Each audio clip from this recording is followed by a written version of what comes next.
With the first season of House of the Dragon over, I can safely say that it's the first reasonably good season of the Game of Thrones universe since season 4 back in 2014, and even that had enough issues for about half of it to barely pass on that front, but that's getting off topic. Characters that were little more than a historical account with limited perspective in Fire and Blood are made well-realised characters. The parallels between certain events within Game of Thrones is very well done, and the actors all deliver their parts very well. One thing I noticed that doesn't seem prominently discussed, however, is the execution of the intent behind some decisions. The series was divisive from the outset, with several of these decisions to push certain socio-political slants. Though this would be a death sentence for the quality of most works, I'd say this makes House of the Dragon serve as an example of how execution is far more important than premise. There are two early instances of this. The first was the decision to have Corlys Velaryon's race be changed from white to black.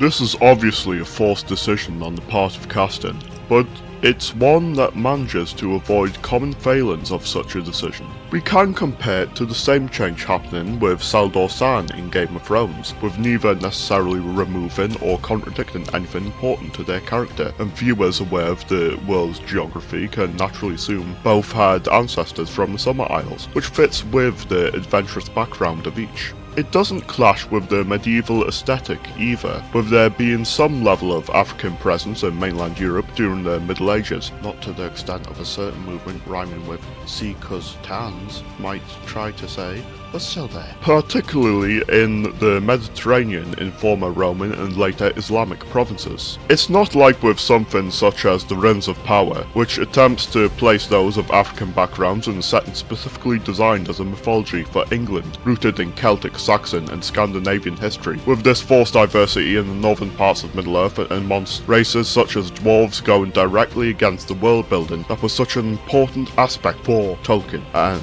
his legacy. Most importantly though is that this show doesn't try to use this race swap as a springboard for speaking of social issues, and makes sure to put characterization first. Corlys quickly establishes himself as one of my favourite characters in House of the Dragon, with his focus on tradition's importance being the good opposition to Viserys' own ideas of succession, his feelings of the mistreatment of House Velaryon constantly being treated as a second fiddle to the Targaryens, and his character growth in being able to acknowledge the best path to keep the peace after the losses his house has suffered. Nothing is lost through this casting decision, and a fair bit is gained despite this being a role that one would expect to fit better with a white actor. A bit like with Red in the film version of The Shawshank Redemption, Morgan Freeman isn't the first choice you'd have for a character supposed to originally be a red-headed Irishman, but with how he was handled in the film, much like Steve Toussaint's Corlys here, I wouldn't offer any change in the performance we got. Another aspect that had some level of a forced nature that could have broke the show straight away was the admittance that Viserys' decision on Emma's cesarean in the first episode was a commentary on the Roe versus Wade case. Had this been apparent in the execution of the scene, it would have indeed been a poor aspect that would damage the show quite a bit. Thankfully, that isn't the case, as everything but that can be seen in the final product that contains a focus on narrative and thematic elements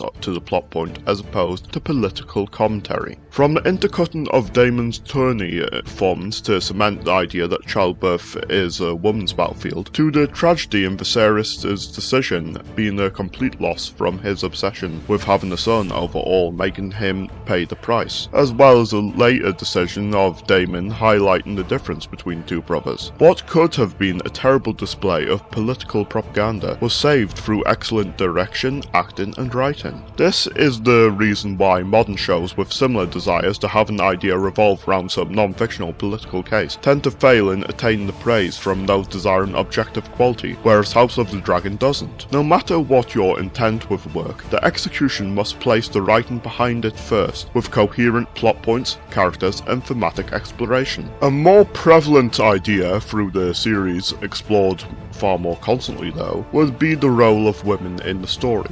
This is admittedly explored with less impressive execution, with the point of their rights being limited being hammered in a bit too much at times, but it manages to still accomplish this with significant merit for a modern series. Though some of the earlier episodes make too much of a point of Rhaenyra not conforming to typical gender roles or being underestimated purely due to being a woman, this prequel not being helmed by such hacks as Game of Thrones would allow it to avoid the pitfall of females losing their femininity, as naturally feminine qualities such as the great amount of empathy they have are what allows her to be more considerate to the casualties of war than the men around her during the season finale, though the emotions of a nurturing mother will likely lead to a darker path in season 2 with what happened at the end. It presents a truth often overlooked in modern media, in that a truly strong female character is strong due to how their femininity plays into their character, and not by shedding it, a lesson both Game of Thrones and another prequel to a major fantasy series in 2022 could learn from.